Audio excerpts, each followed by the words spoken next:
Hi, I'm James Pula.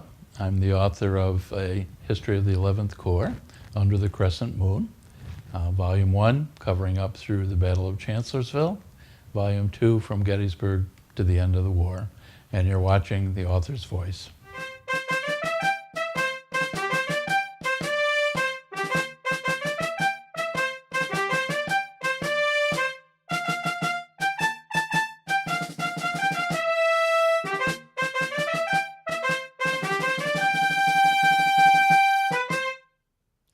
Welcome to Author's Voice, connecting authors to the world. You are watching A House Divided, and I am your host for the day. My name is Bjorn Skaptison.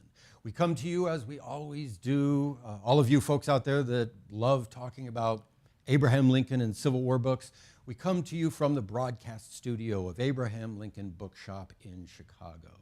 If you haven't been here before, someday I hope that you'll be able to make the trip and join us here in person at Abraham Lincoln Bookshop, because we have so much more stuff than just the books that we're talking about in any given show.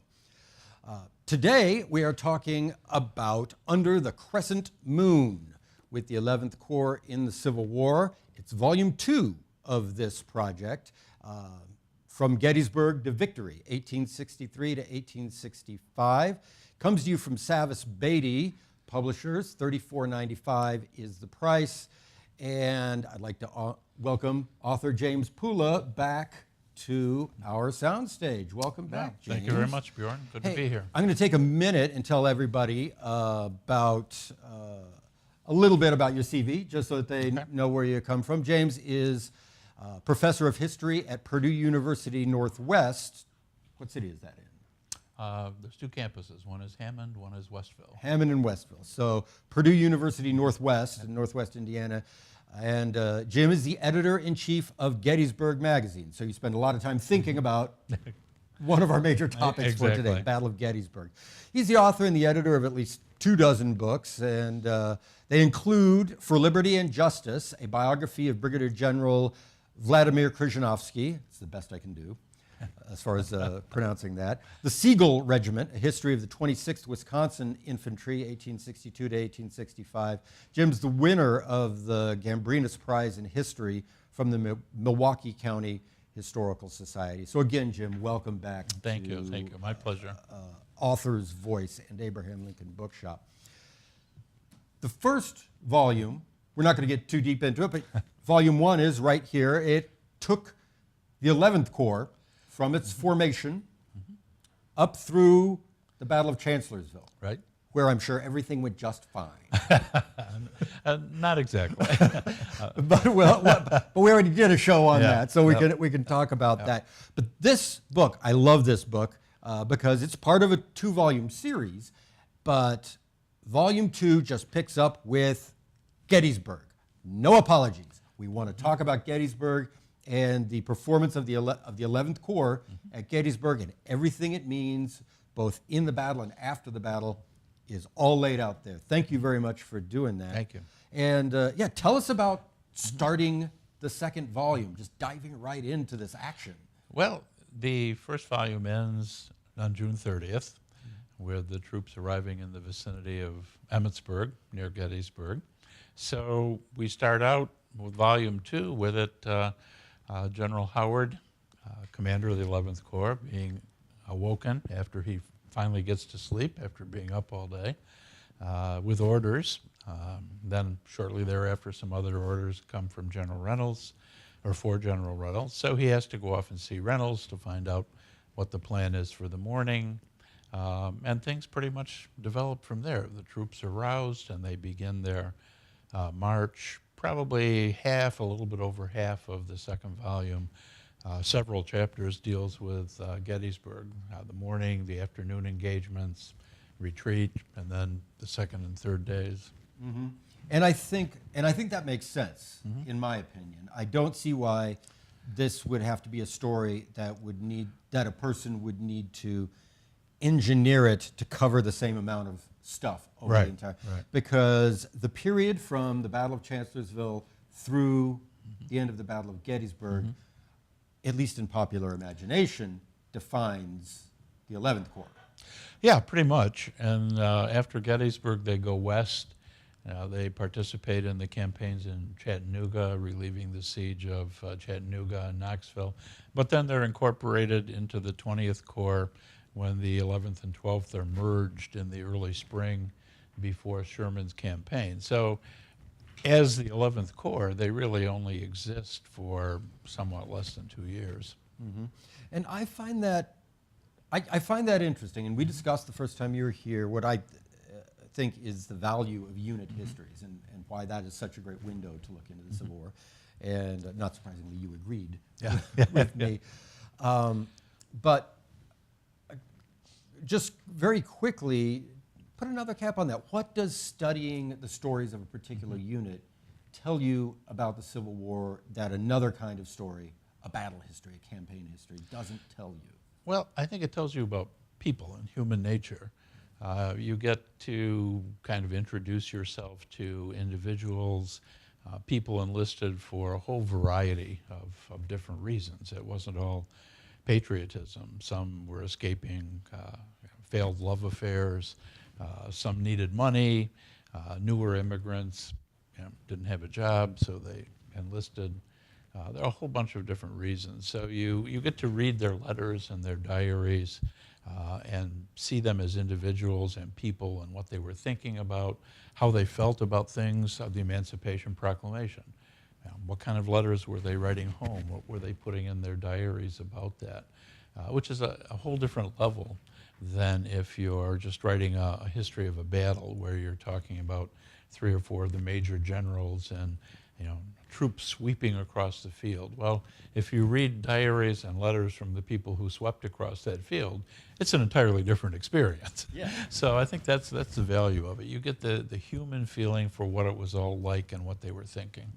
Now, when we started talking about the 11th Corps, and again, this is part of what popularly we think we understand about the 11th Corps, at least starts as a German organization. Pretty much. Right? We talked about that in the first volume of that, and it continues on into this volume. Yeah, originally you had Blenker's division. People always talk about African American soldiers being segregated, as they were during the Civil War. At the beginning of the war, German regiments, German immigrant regiments, were pretty much segregated into Blenker's division. That serves under Fremont in the Shenandoah Valley. Then it's enlarged a little bit. An Ohio Brigade is added and some other troops, and it becomes the 1st Corps under John Pope in the Army of Virginia. And then that becomes the 11th Corps.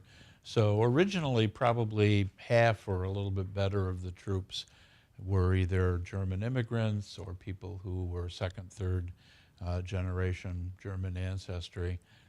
It's smaller than all the other corps. So once it's formed in September of '62, they add a whole bunch of new regiments. So by the time Chancellorsville comes around, probably around 44% had some kind of German nativity. So the balance of the corps was not. You had, New England stock from Massachusetts and Connecticut. You had people from, almost 25% of the corps was made up of people from Ohio.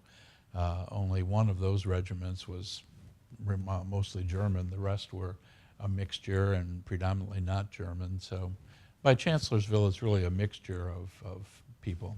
Mm-hmm. And so even if it carries a sort of reputation as German, it's becoming less and less. Exactly. The reputation continues. The percentage of Germans in the corps decreases as time goes on. Now, we do have the issue, the social issue of nativism, which comes up. And there's a terrific quote that I just read today from one of your sources, Lieutenant Marks of the 82nd Illinois Regiment. And at one point, he writes a long letter about Gettysburg. And at one point during the letter, he's describing an episode in the battle where they're doing well, and the Confederates retreat, and he declares in his letter, as of now, even the most vicious nativist cannot criticize the 11th Corps. We find, of course, that the people found it very easy to continue to criticize the 11th Corps. Well, they did. When you're losing at Chancellorsville and at Gettysburg, Sometimes the Union was victorious, sometimes they weren't over 3 days. There's always somebody who looks for a scapegoat. So with the nativist sentiment of the 1850s, the Germans were a prime suspect. But there's an interesting letter from the lieutenant colonel of the 82nd Illinois. On July 2, the Confederates attacked Culps Hill with a whole division of troops, and there's only one New York brigade under George Greene holding it. So they call for reinforcements, and the 11th Corps sends 4 regiments, one of which was the 82nd. And they go in and they take the place of some of Greene's troops who were out of ammunition. They roll the Confederates back down the hill. Apparently, once the fighting is over, one of Greene's officers comes up to Lieutenant Colonel Salmon of the 82nd Illinois and says something like, oh, thank you so much. If only you had been here yesterday instead of that damned 11th Corps, we wouldn't have been pushed back. And Salmon, according to his letter, says that he calls him a miserable hound and tells him that they're from that same corps and they fought just as well. I'm not sure he used the word hound, but that's what he used in his memoir. If it's going to be for print. Yeah, exactly. Exactly. So a lot of what we have in this book, in both of these books, talks about, as you said, the men. Yeah. And it gets us down into the ranks of the men. But we do have some very interesting leaders, and they get their time. Now, what did the addition of characters like Oliver Howard and Francis Barlow, how did that change the character of the Corps going into these 2 big battles? Principally Gettysburg, but they're both there. Yeah. Howard takes over just before Chancellorsville, if I can back up for just a second. Everybody in the Corps, including the non-Germans, assumed that Karl Schurz would be the new commander. He was the ranking officer once Sigel retires or resigns. But Howard is brought in from outside, and he brings with him Francis Barlow and 2 or 3 other officers who displace officers from brigade command who then have to go back to regimental command. So there's a little friction, let's say, to begin with. After Chancellorsville, Barlow is now a division commander. Barlow had no Germans on his staff at all. If you read his letters, he couldn't stand Germans, didn't want to be around them. And he proceeds on the march to Gettysburg to arrest 15 or 20 officers in his division for such enormous travesties of justice as actually allowing men to fill their canteens with water as they're marching along the river and so forth. So there's really no love lost between him and his troops at all. And I think that really plays into Gettysburg because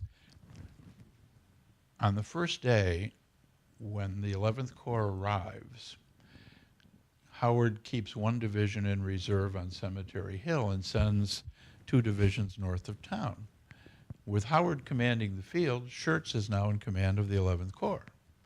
Schurz orders Barlow to hold a position with the intent of making a straight line across north of town that he hopefully can hold.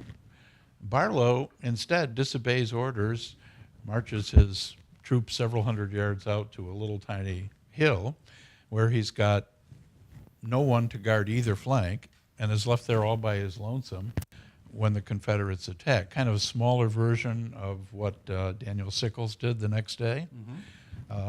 And I think he simply, Schurz is a German, he couldn't stand Germans, he didn't want any of them in his command, he tried to get them all transferred out. Why on earth would he obey the orders of Schurz even if he was his commanding officer? And there's ample evidence that even in Howard's memoirs, he mentions that Barlow must have misunderstood orders because he didn't do what he was supposed to. So I think that friction plays into the internal working of the Corps and kind of what happened in some instances on July 1st. And we'll probably get back to that Yep. Barlow or Blockers Knoll fight a little bit later in our conversation. But I did want to talk about the one of the things that contributed to ultimately the failure of the Corps on the first day of the battle, in that battle north of Gettysburg. And it starts right from the morning. And you do a great job of bringing in lots of sources that in other writing seems to be skipped over. Yeah. And that march from St. Mary's, St. Joseph College around Emmitsburg Yep. was double time. Yeah. And it rained, and then it was 90 degrees hot. And Barlow particularly had his guys running. Yep. Yeah, they started out, regular march. Then they get adjutants and aides coming back to tell them that fighting is going on. They have to hurry. So after the first 3 or 4 miles, instead of marching and then resting 10 minutes, marching and resting 10 minutes like they normally would do every hour, they cut out the rest stops. Then they run into a storm, a rainstorm, which lasted probably 15, 20 minutes, but it makes the dusty roads muddy. And when they get within 3 or 4 miles of Gettysburg, you can hear the cannons and everything, and they're hurry up, hurry up, hurry up. So it's at that point, the last 3, 4, 5 miles, depending on where you were in the column, where they go double time, and they actually end up running through the streets of Gettysburg. So when they get there, they're exhausted, but they still go into line. They protect the flank of the First Corps. The First Corps is not outflanked because they show up like the cavalry in the nick of time in the old Western movies and so forth. And they protect the flank of the First Corps very well, which is what their mission was. If you read some of the authors, Coddington in particular, kind of the dean of early Gettysburg historians, who everyone tends to repeat after that, he talks about at Barlow's Knoll, I forget his exact quote, but something along the lines, you always hear that everybody was outnumbered, but actually the Confederates had fewer men and they drove the 11th Corps back. Well, it's not true. If you look at the most recent scholarship on the numbers and losses at Gettysburg, the Barlow was outnumbered about 2 to 1, and the troops on Barlow's Knoll were outnumbered about 3 to 1, and they were outflanked. And it doesn't matter if you've got 100 men, it doesn't matter how far you stretch them out in a line. If the other people have 200, they're going to get around the end at some point and flank you. And that's what happens on July 1. They simply get flanked out of one position after another because they're greatly outnumbered. Did General Howard and General Reynolds, did they meet? Or was Reynolds dead by the time Howard got there? They met the evening before. Howard went to Reynolds' headquarters to coordinate. Reynolds was let's call him a wing commander, placed in charge by Meade of 3 Corps. So Howard consults with him, finds out what he wants him to do. The last he hears from Reynolds before Howard goes back to his own corps is that Reynolds wants him to bring the 11th Corps up within supporting distance of Gettysburg the next day. Well, supporting distance could be a couple of miles, could be, depends on your interpretation and how urgent the need is. So Howard gets there assuming he's going to be told by Reynolds where to place his corps and what the situation is, only to find out Reynolds is dead. Now, I'm the first person to criticize Howard for Chancellorsville. I think it was largely his fault. But it's hard to criticize him for July 1, like many people have. He gets there, he finds out he's in command of the field. What does he do? Well, he selects a place, Cemetery Hill, as a rallying point in case they have to fall back, a good precaution. He sticks von Steinwehr's division there as a reserve, good precaution. Hops on his horse, rides out to the front lines, makes a circuit of the 11th and 1st Corps lines, talks to the different generals, finds out what the situation is, goes back to Cemetery Hill, and from there, especially at that time, with fewer obstructions, with field glasses, you could see the entire front line pretty easily. He goes back there, establishes his headquarters, starts sending messages to the 3rd and 12th Corps, asking them to come to his support, sends a message back to Meade, starts essentially directing where reinforcements ought to go. I don't know what else he could have done. Right. People have said, well, he held out too long and incurred heavy losses. Well, that's maybe true. But if he had retired an hour or two earlier, the Confederates would have had an opportunity to attack Cemetery Hill before reinforcements showed up and before nightfall closed in. He's been criticized for not holding long enough. Yeah. Directly the opposite. But by that time the lines were crumbling, and if he had held any longer, they simply would have disintegrated. So I don't know what else he could have done. Right. If his greatest sin may have just been not winning. Exactly. Yeah, but 2/3 of the Confederate Army was there. Right. And you had the two smallest corps in the entire Army of the Potomac, the 1st and the 11th, were facing, by the end of the day, 2/3 of Lee's army. Could they really have won? Hardly. And one of the things, the next thing I want to bring up, and again, you cover it in the book, is that there's an element to the 11th Corps that makes them very, that is very successful. And indeed, I think for all the success they did have during the afternoon prior to early arriving and coming around the flank, a lot of that rests on it's credited to the artillery. Yeah. And the several batteries of artillery under Major Osborne and Bayard Wilkinson, who was that his first name? Bayard. Bayard Wilkinson, and the martyr of Blocker's Knoll. But he's the martyr because his father was a newspaper writer. and made him a martyr. Yeah. But certainly, if, like you just said, here is a smaller corps caught in a disadvantageous position, caught moving, and rather than being defeated at first, they hold out for several hours. Yeah. And a lot of that has to do with those batteries. Yep. Yeah. The 11th Corps artillery performed, I would say, brilliantly at Gettysburg. But even if you look at the infantry, Howard orders to Schurz were to protect the right flank of the 1st Corps and to take Oak Hill, which is the extension of Seminary Ridge. Right. They did that, the first part. When O'Neill's Confederates attacked the 1st Corps, it's the 11th Corps that's on their flank and enfilades them and causes, read O'Neill's report. That's what he says. They were enfiladed on the left, and that's what caused all the problem. That was the 11th Corps.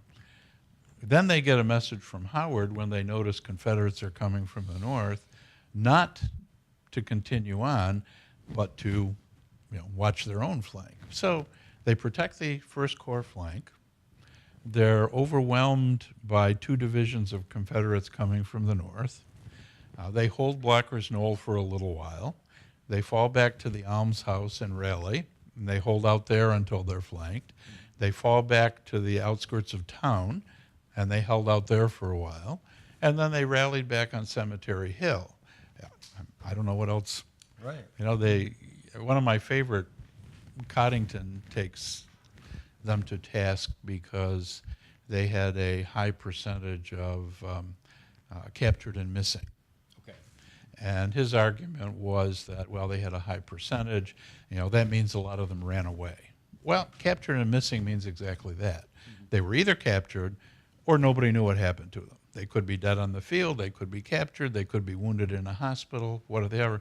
But the thing I find interesting is, have you ever heard anybody say that the 1st Corps behaved cowardly? No. And nor should they. Yeah. Nor should they. But the percentage of missing in the 1st Corps was higher than the 11th. And somehow the 11th is criticized for that, the 1st isn't. Right. Now, one of the best things about these Savas Beatty books, and I want to give a shout out to our friend Ted Savas out there in California in the production of these books, he always brings us great maps.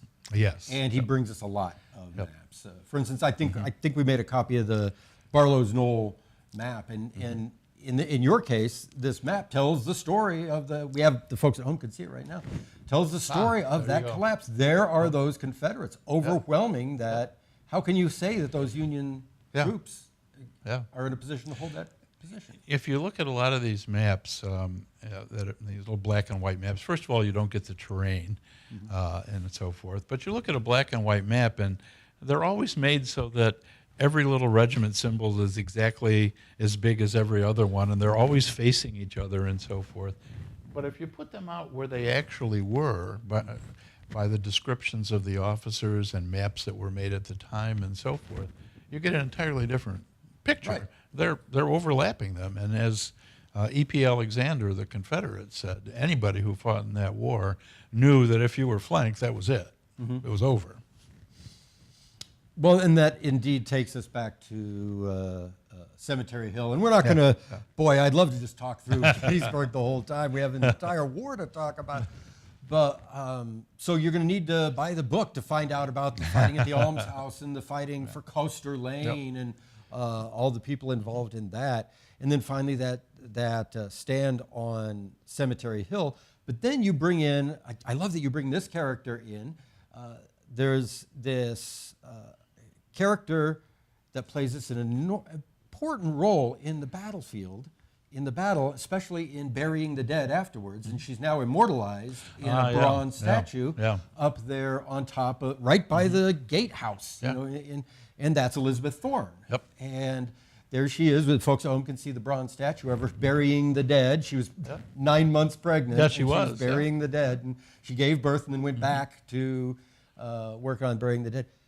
But she shows up in your narrative, not burying dead yet. She actually jumps into the battle and helps out. Yeah, when the 11th Corps shows up, and when they're going into position on Cemetery Hill, and when the retreat is happening, the officers, some of the officers come up to her and ask her, is there anybody locally that we can use as a guide, somebody to show us, you know, where these roads lead and so forth? And she says, I'll do it. So after the officer protests and says, you know, I can't take you out there and let a woman get shot. Okay. So she goes with him anyway, and he takes his horse and puts it between the rebel sharpshooters and her to give her a little bit of protection. And they go out, and she's pointing out the different roads and where they lead and who owns different houses and which ones have, you know, basements and which ones don't, and things that might be of interest to sharpshooters and so forth. And then comes back, no harm done, and starts baking bread and pies for all of the troops, treats Howard and later on Generals Slocum and Sickles when they arrive to dinner. And late at night, some of the other officers kind of sneak up and knock on the door and beg some food from her. And I think it was General Howard's brother who served as one of his aides, who late at night knocked on the door, and she gave him a piece of pie. And he said he hadn't had anything to eat the entire day. And a year and a half later, he's going through Gettysburg when there was some kind of an event there. Maybe it was the cemetery, and I'm not sure, but something drew him back there. He knocked on the door again, introduced himself, and gave her a silver dollar for the piece of pie. But she plays just this little role, but she's right there in the middle of it. She's right on your dust jacket. There's her home, the gatehouse, or I guess the house next to the gatehouse is where they lived, and that's, you know, that Keith Rocco, that fine Keith Rocco painting that you have on the dust jacket. You can imagine Elizabeth Thorne is in that scene. Yeah, and she was there, right in the point of danger. Well, this brings us to the fight for Cemetery Hill, and we need to move on to the rest of the war. But certainly, if the first day at Gettysburg puts a black mark on the 11th Corps' reputation, it seems strange that would not have been erased by the heroic and victorious defense of Cemetery Hill on the second day. Well, they're still criticized for that. I read a book recently, came out a few years ago, where the two authors say that the 11th Corps were defeated by fewer number of Confederates who drove them from behind their breastworks, drove them up a hill, drove them out, and they captured 2 entire batteries of artillery. Well, there were no breastworks. There was a stone fence, but the stone fence, I counted it. If you look at pictures from the time, the highest the stone fence was 4 stones high. 4 stones high is about this high, 1.5 feet, 2 feet. So during the artillery barrage, they were laying down behind it, but it certainly was not like the wall at Fredericksburg that you could stand up behind and shoot. If you look at the artillery, if you go to Gettysburg today, you can see where the artillery emplacements were. They were placed on July 1st, long-range 3-inch guns to fire support past Gettysburg, north of town. if you put the barrels down to an attacking force, you'd be shooting into the ground. They were not positioned. You couldn't use them against an infantry attack. They wouldn't work. So the Confederates attacked, something like 2,100 Confederates against 1,100 people left in the First Corps division they hit. So clearly the Union people were outnumbered. Half of the regiments held firm and didn't move at all. 2 or 3 of them retreated back up the hill. They met the Confederates in the 2 battery positions, stopped them, drove them back down the hill. How many guns were captured? 0. None. 0. Mm-hmm. But yeah, you still hear that they captured 2 batteries. How much territory was captured? Nothing. The 11th Corps took 2 Confederate battle flags.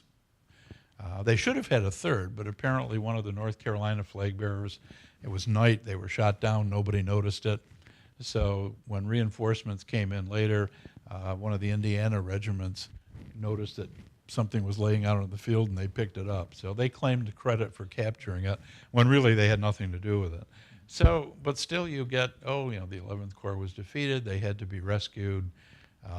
I've heard 2 or 3 people repeat the claim that Howard said that he needed reinforcements because, his men wouldn't stand. Well, is that really what he said? Mm-hmm. I mean, I could see him saying something like that because after the first day, some of the 11th Corps regiments were down to less than 100 men. The line at the foot of Cemetery Hill that was attacked, if you took the number of people and the frontage in yards, if you stretched them out in a single line, you would have 1 person every 2 yards. So this is not a heavy line. I could perfectly well see Howard saying, can you spare men because I just don't have enough people to hold this thing, and getting reinforcements. I could perfectly well see that. Mm-hmm. It's how historians interpret what he meant that's important. And universally, they interpret it negatively. Right. And so, again, it may be the biggest crime for the 11th Corps was being the 11th Corps. Being the 11th Corps. Seems to say the biggest crime was having all the immigrants. But as we've demonstrated, that is not a criticism that holds up. I think that's part of it. There's also, I think, another part. When the 11th Corps is created, they're merging the Army of Virginia under Pope with the Army of the Potomac under McClellan. And McClellan. And a lot of his troops really loved him. If nobody's ever going to send you into battle, it's a good guy to love. Who's going to be the commanding officer when they merge them? So there's this enormous competition going on. What had been the 3rd Corps under Pope was originally the 1st Corps. Mm-hmm. So when the unification comes, they go back to being the 1st Corps in the Army of the Potomac. They're welcomed like long-lost brothers, no problem. But the 11th and 12th are Pope's people. Okay. So they were never really considered part of the Army of the Potomac to begin with. So the 11th Corps, they're German, and they're not really part of us. Mm-hmm. To a certain extent, the 12th Corps felt they're not part of us. And you notice after Gettysburg, when Lincoln decides to send troops west to help raise the siege of Chattanooga, mm-hmm. He tells Meade to pick 2 corps and send them west. Of course, he picks the 11th and 12th, the 2 that they didn't consider part of the Army to begin with. Right. I wanted to ask about that. And if you want to learn any more about Gettysburg, I'm just tired. So we're going to move on. And you're going to have to buy the book and read it because there's a lot of great stuff. Well, that's a good idea. Here we go. But here we come into this part of the story where the 11th and the 12th mm-hmm. Corps are part of one of the great logistical feats of the Civil War. But before they head out on that, the emergency comes, the Battle of Chickamauga mm-hmm. and mm-hmm. Chattanooga's besieged and they need help. So do you think, I think you alluded to it, do you think General Meade wished to get rid of the 11th and 12th Corps when he put them on those trains? I think so. There was a plan, even prior to Gettysburg, there was a plan to take part of the 11th Corps and have them essentially guard the railroads behind the lines and take the other two divisions and farm them out to other corps that were under strength. And then there was another plan to maybe move some of them west. After Chancellorsville, the officers in the 11th Corps, a lot of them tried to resign. They were fed up with the stories they were getting in the newspapers and about their cowardice and so forth. So there was some of that anyway. So when it finally comes about, after Gettysburg, apparently there's a plan to break up the 11th Corps, and Schurz and Howard both go to Meade and say, not now. Not with our reputation like this. It'll look like we're being broken up because nobody trusts us. So they agreed to keep them together. Eventually, they send one division down to the South Carolina coast.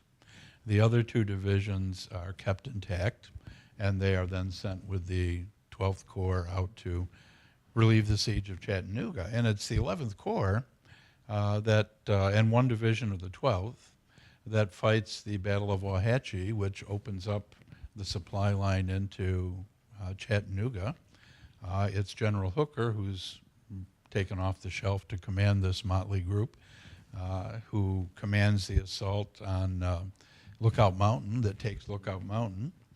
We read about General Thomas and Sherman attacking Missionary Ridge. The left flank of that attack was guarded by the 11th Corps, and they attacked Missionary Ridge at the same time. You don't usually hear that. And then they march off with Sherman to relieve the siege of Knoxville, save Burnside's army, which had been besieged by Longstreet's troops. And the interesting thing is, Sherman writes a very flowing congratulatory letter to Howard about the performance of his troops and how what a big help they were in both campaigns. Right. Thomas writes a letter of thanks for opening up the cracker line, as they called it, and getting provisions in. Grant, when he takes over, he writes glowingly to Howard of his appreciation for the services of the 11th Corps. I don't know what happened in those boxcars going out to Tennessee, but somehow these people all of a sudden, turned from cowards into heroes, kind of overnight. Something miraculous took place along there. But then if you look at when they're combined in April and May, April of '64 into Right. the new 20th Corps. Right. If you look at what happens after that, and I have a chapter in here where I kind of follow them through, at least in bits and parts of their service under Sherman. The 20th Corps becomes pretty much the spear point of Sherman's army in the March on Atlanta. Mm-hmm. Several people from the old 11th Corps regiments were awarded Medals of Honor. Several of the regiments performed very well and are mentioned glowingly in orders. So once they get away from this, dare I say, prejudice that existed in the East, they, for the rest of the war, get kudos all the time. Right. Yeah, and they show up. They're part of Sherman's army. They march with Sherman's army in the Grand Review at the end of the war and everything. And after that, it's like 11th Corps. What was that? These are our new heroes in the West. Yeah. Maybe it's because they're not called the 11th Corps anymore by the time exactly. They kind of They lose that stigma, shall we say. You did have, I want to go back to that great logistical feat, because you found a great photograph that I have not seen of the trains. Yeah.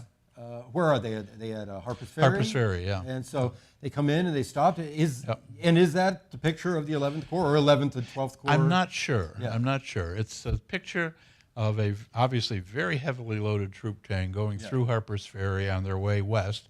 You can tell they're going west by which track they're on. Yeah. I got that, I think it was from the West Point Library. They assured me that it was Civil War. They thought it was '63.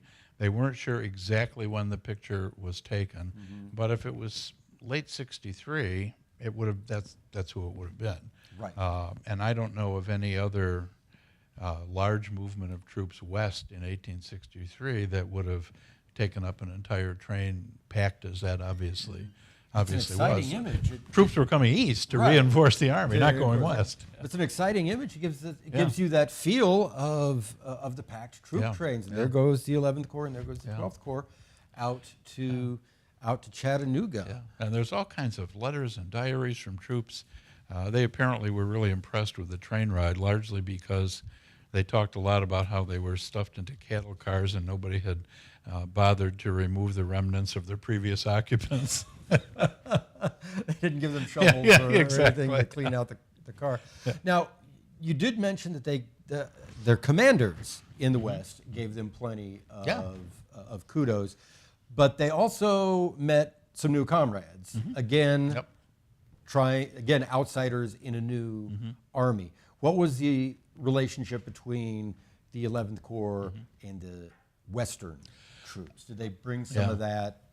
In Tennessee, when they first show up, there's, I guess, some suspicion, on the part of one or the other. Western troops thought that they were superior to Eastern troops.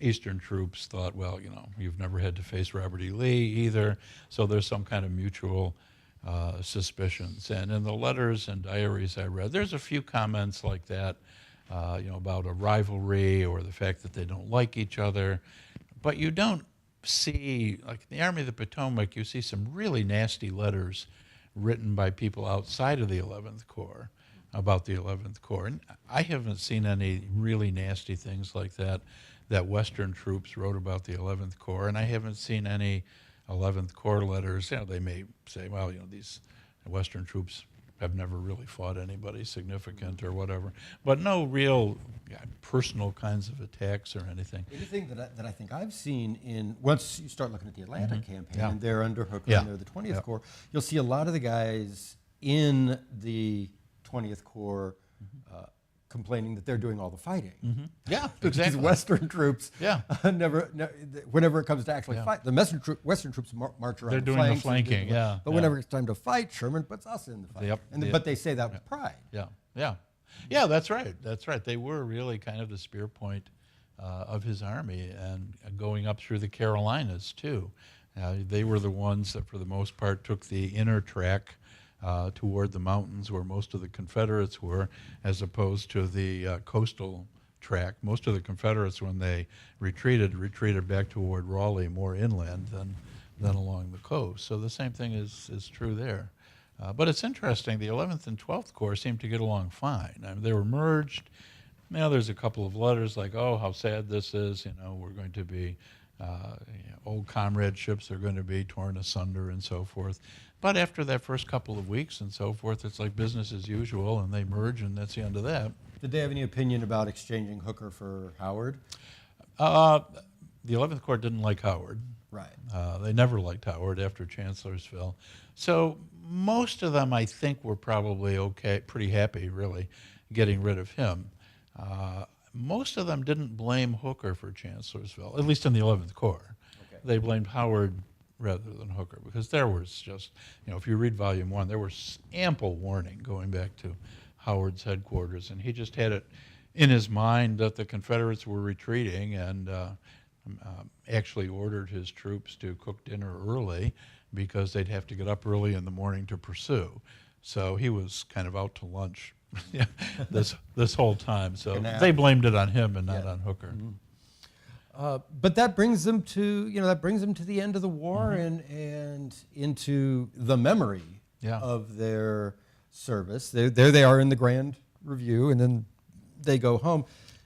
Once you started reading about the post-war books, letters, did these regiments, say 58th New York, 82nd Illinois, 157th New York, do they have an attachment to their 11th Corps?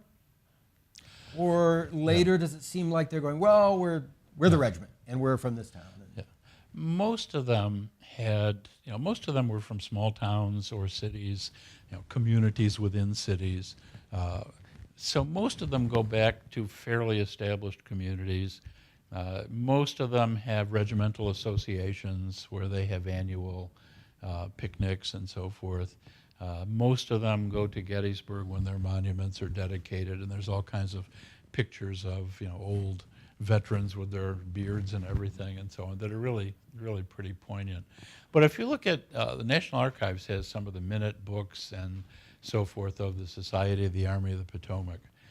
And for years, there's almost not a German name in there. Each corps got to have a vice president of the Society of the Army of the Potomac.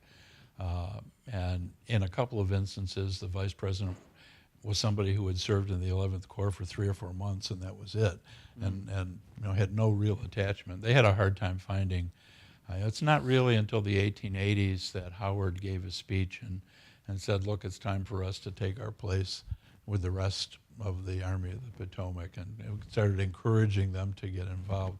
A lot of them went to reunions of the Army of the Cumberland and the Western Theater, where they were appreciated. Right. Yeah. So some of them thought of themselves as Western soldiers. Yeah. Ultimately. Well, a quarter of them were from Ohio. There was not to mention 2 artillery batteries.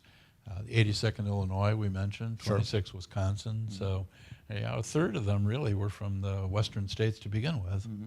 And they would simply communicate with their neighbors. Yeah. It's a matter of the neighbors. Yep.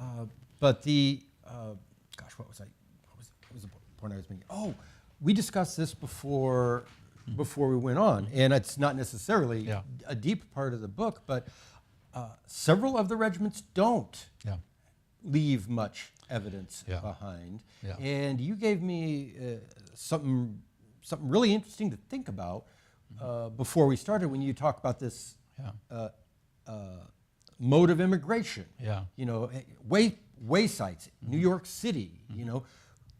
How many immigrants stay in New York City and then make that their community? So the 26 Wisconsin, those people were first, second, in some cases, third generation Germans, for the most part. They're recruited from a German community in Milwaukee and Kenosha, in the surrounding counties and so forth.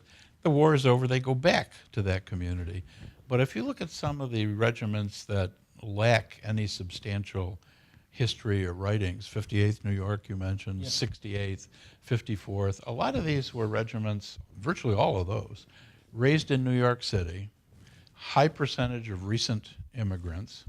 They're not people who, at least a lot of them, have really firm ties to that community. They join the Army, they go off to war, they come back, they start looking for jobs, looking for places to settle, and a lot of them disperse. They go to Buffalo, Cleveland, Chicago, they go out west to find their fortune or whatever, or take advantage of land grants and so forth. So it's not like some of these regiments are going back to established communities. And I've never done a study of this, but it seems to me that the ones that really lack any kind of, even an article describing their history, are the ones that come from these larger cities with really new immigrant population that don't have deep roots in that community to go back to after the war. Right. Some of these regiments are not going to get right off the boat and go, I'm a good old Knickerbocker, and now I'm all New York. Exactly. Once they're released from their obligation, they do what they were going to do in the first place. Yeah, exactly. Go west. Yep. Well, we're about to run out of time, and usually during our programs, I like to really solicit the folks at home to ask questions, and I always want you to do that. We didn't do that early in the show this time because I was too excited. I just wanted to talk about the Battle of Gettysburg. But for everybody at home, everybody that watches this video later on our YouTube channel, you can watch these programs live, you can meet the author, and you can interact by asking questions. You can do that if you're watching on our Facebook feed by just putting a comment in the Facebook feed. If you're watching on authorsvoice.net, watching through our website, we have a way for you to make a comment right there. And if there's anybody that goes, oh, I got to get a question in, do it now because you're running out of time. But if I do get one, they're going to pop right up here. I'll ask Jim. But most importantly, you have a chance to purchase a signed first edition of a fine book, and what I think is going to be a very important book, because it opens, it certainly opens the window on some soldiers that we thought we knew, and I think we're going to learn that we didn't know them. Now, but before we wrap up, one more topic. Sure. that is both from the war and post-war, that anybody writing about the Battle of Gettysburg in the 11th Corps would have to deal with. And that is this nationwide romantic obsession with the Humiston orphans. Yeah. And now we don't have time to talk about everything with the Battle of Coasters Lane, but needless to say, after the battle, there's Sergeant Humiston. They don't know who he is. He's got the pictures of his children clasped to his chest. So rather than talking about Gettysburg, can you tell us a little bit about what did this create? What did this mania for finding these poor orphans and helping them create? Yeah, I think you asked earlier what was one of the advantages or differences, at least, in studying, say, regimental histories and so on. And I responded that you really get to a feeling for the people. And I think, people like to identify with other people and what they might be going through and their experiences. And the Humiston, the photo of the three little kids, you find it there on a dead soldier. Nobody knows who he is. There's all of a sudden this nationwide outcry I don't know if outcry is the right word, but to find out who these people are. And then they finally do. So, in a sense, that's kind of a happy ending to it. They find out who they are. They find the mother. The mother ends up in Gettysburg as the mistress of one of these orphanages or whatever it was that they opened there for orphans of veterans. So, it's a sad story that turns out, well in the end. And, that's a popular story. If you look at particularly the 1860s, 70s, 80s, we don't have TV, we don't have iPads and stuff. What's the big cultural kind of communication thing people are doing? It's the little 5 and 10 cent paperback novels. Yes. And what's the most popular topics? Stories after the Civil War about the Old West, cowboys and Indians, stories about immigrants and poor boy makes good. You start out with nothing, the Horatio Alger kind of stories. And this sort of fits right in there. It's a human interest kind of a story of something that's tragic and starts out, but then turns out okay in the long run because they find out. So I think that's part of the fascination. But there's a whole lot of those kinds of stories in any regiment in the Civil War. But this one, you have the photograph, the actual artifact there to see, and the little kids' faces and so forth. So it really makes it much more real. Right. Now, in this case, though, I'd like to at least give a shout out to someone who's done a lot of work on this. Oh, Mark Dunkelman. Mark Dunkelman with the project he's made with the 154th New York. Yeah, every regiment should have somebody like him. And of course, he's responsible for that beautiful mural at Kuhn's Brickyard as well, and has done an amazing amount of work on the 154th New York. And then here's a guy, and other people have started to do similar projects because we now can do. But years ago, here's a guy that wanted to write books, so he went out and found ancestors. Yeah. And now the 154th New York still has this identity with the ancestors of the. And all brought together by Dunkelman. Yeah, that's one of those regiments that goes back home to the community. And as they die off, they leave papers and memoirs and photos there. Obviously, some of them scatter, but there's still a large contingent of descendants there that you can build a continuing organization around. Right. And that's something that in the world of public history, I know you teach at a university, but I also know that you're a big supporter of history for the public. Absolutely. That is one way that we can continue to do history, and in an important way, the people that are not professional scholarly historians can contribute to the historical conversation. Yeah. I also teach immigration history, and the first thing I have my students do every semester is to go on the Ellis Island website and look up their ancestor. And if they can't find their ancestor, I have a half a dozen famous people who I know are there. I say look up one of them. And that's a good, because you start out, well, why would those people come? Why did they come to the United States then?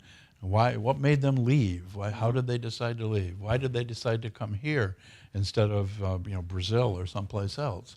So the photograph of the Humistons, the mural on the wall, the things that Mark and other people are doing, these are things that catch people's attention and then get them interested, and they start asking questions and become more interested. Yeah, yeah.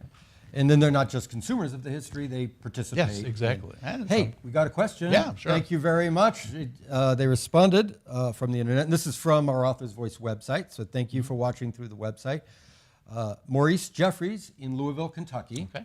And Maurice would like to know, briefly, you've kind of covered this, but do you think the 11th and the 12th Corps showed better as the 20th Corps due to better leadership? Hooker was arguably a better Corps commander than was Howard. Yeah, I think. Thank you, Maurice. I think they showed up better because if you look at them, by this time the 11th Corps has 2 divisions instead of 3. The 11th Corps was always short of manpower. Even when it had 3 divisions, there were only 2 brigades in each division instead of the standard 3. So when you combine the 11th and 12th Corps, you have 20,000 troops now instead of 2 corps with 7,000 in one and 11 in the other. Now you've got a large, manageable corps, 3 divisions, 3 brigades full in each division. It's a lot more powerful than having smaller units. I also, I think Howard, you and I talked about this a little bit earlier, is remarkably resilient going through the war. No matter what happens, he seems to end up in a better position. And he performed better as an Army commander under Sherman than he did in the East. Hooker, I think, performed better in the West also, although eventually his ego got the best of him and he resigned. So if you look at the officer structure, for the most part, with a couple of exceptions, like Hooker brings in Daniel Butterfield, most of the officers who were in the 20th Corps initially are officers from the merged 1st and 11th Corps. So they're essentially the same people. Yeah, yeah. And without opening this can of worms, I'm still going to at least loosen the can of worms. There's one thing in common when all of these guys are failing, at least with Howard and Slocum. Yeah. And it's their commander. Yeah. And when all 3 of these guys succeed, there's one commander in common. Exactly. Exactly. And that's W.T. Sherman. Yep. Now they're working for Culps Sherman. Yeah, they're working for somebody that knows how to run an army. Yeah. Oh boy, that's going to open up now all the George Gordon Meade people are going to. Well, we promise you, we'll do a Meade biography one of these days. Yeah, I didn't mean anything about Meade by that. I was talking more about Hooker and his predecessors. Right, right. Yeah. Hey, let's talk about what's coming up on A House Divided. Because like I said, if I open that can of worms, we're going to go for another hour. Probably have to sell a different book. That's okay. I don't know. But coming up on Author's Voice, connecting authors to the world, on August 28th, a genre fiction doubleheader. Starting at 12 noon with Solved, our host Libby Hellman will interview author Mary Kubica and have signed copies of When the Lights Go Out. Then at 1:30, Sonali Dave will be here, and Sonali Dave will welcome Brenda Novak onto Lit with Love to discuss her latest Face Off. And then later on Berta's Books, author Rebecca Mackay will join us, and our own Roberta Rubin on September 12th at 3 p.m. They're going to discuss The Great Believers, one of this year's most beloved books, absolutely. So join us then, join them then. Ask a question, order a signed copy. You can do all of these things at authorsvoice.net. If you're watching later on the YouTube channel, on our YouTube channel, there will still be signed first edition books left. In this case, Under the Crescent Moon, with the 11th Corps in the Civil War, you still have a chance to get Volume 1 and Volume 2. That's what you're going to get on your bookshelf, like that. First editions and signed. You got them while they were hot. Both $34.95. We'll ship them out to you. Jim will sign them for you. Absolutely. Thank you very much for, again, joining us on A House Divided. We'll see you next time.